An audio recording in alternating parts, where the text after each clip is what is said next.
Para ulama mengatakan jangan Anda bertanya tentang kecintaan Allah terhadap Anda, tapi Anda harus bertanya bagaimana Anda mencintai Allah. Seberapa besar kedudukan Allah di hati kita, seperti itu sepatutnya posisi kita di mata Allah. Maka beliau menjawab mengatakan alamatu dzalika ay yuhibba ma yuhibbullah wa yubghidu ma yusghidu. Tanda Allah mencintai hamba itu ketika dia mencintai apa yang Allah cintai dan ketika dia membenci apa yang Allah benci. Cintanya terhadap apa yang Allah cintai fayatamasal awamirah, kemudian dia akan melakukan semua perintah Allah dan meninggalkan larangan Allah. Ini cara kita mendeteksi cinta Allah. Cinta tunduk. Cinta tapi tidak tunduk, salah. Cinta itu melahirkan Anda akan melakukan apa yang diperintah, meninggalkan apa yang dilarang. Tunduk. Kami sangat mencintai baginda Rasul, maka kami melakukan ini. Tidak cukup kalau Anda tidak tunduk terhadap tata cara baginda Rasul. Kita sering mencintai baginda Rasul, modalnya cinta, Pak. Cinta sekali. Kalau Anda ingin membuktikan kecintaan Anda, maka Anda akan tunduk terhadap baginda Rasul.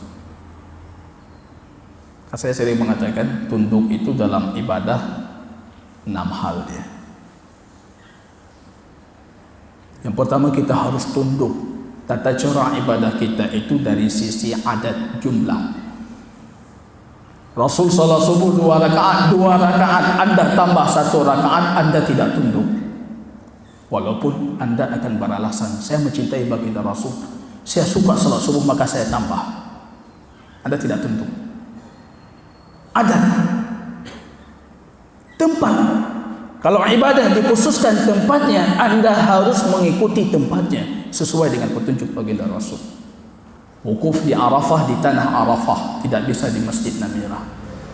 Banyak jamaah kita itu ketika wukuf masuk ke Masjid Namirah melakukan salat jamaah takhir zuhur dengan asar, kemudian berdiam di masjid, berfikir masjid itu bagian dari Arafah. Padahal masjid itu bukan bagian dari Arafah. Anda harus keluar ke padang Arafah. Kalau tidak, Anda tidak mendapatkan wukuf.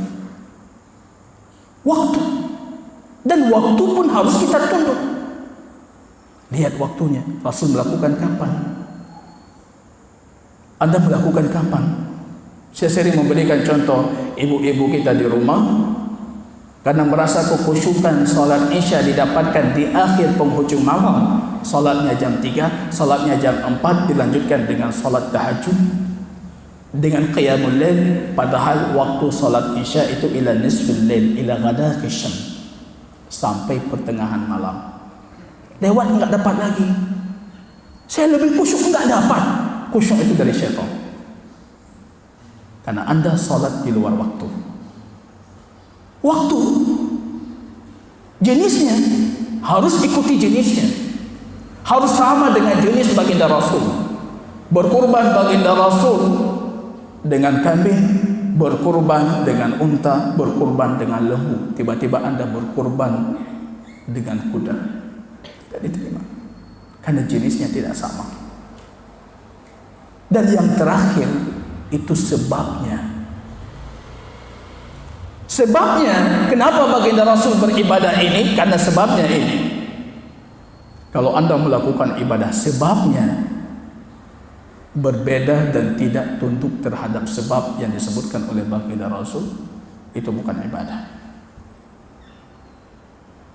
Kenapa? Ini Rasul, sebabnya Rasul Isra Mi'raj. Dulu Rasul Isra Mi'raj juga, tapi tidak melakukan itu. Sebabnya ada di zaman baginda Rasul, tapi beliau tidak beribadah mengkhususkan dengan sebab itu ibadah. Tiba-tiba dengan sebab itu kita khususkan jadi ibadah. Anda tidak tunduk di sini. Tunduk. Cinta tunduk. Tidak bisa cuma dengan modal cinta. Karena cinta itu, kata pengarang kitab kita Hafidz Ahmad Al-Hakami, itu akan melahirkan imtisal, kesadaran untuk melakukan semua perintah dan kesadaran untuk meninggalkan semua larangan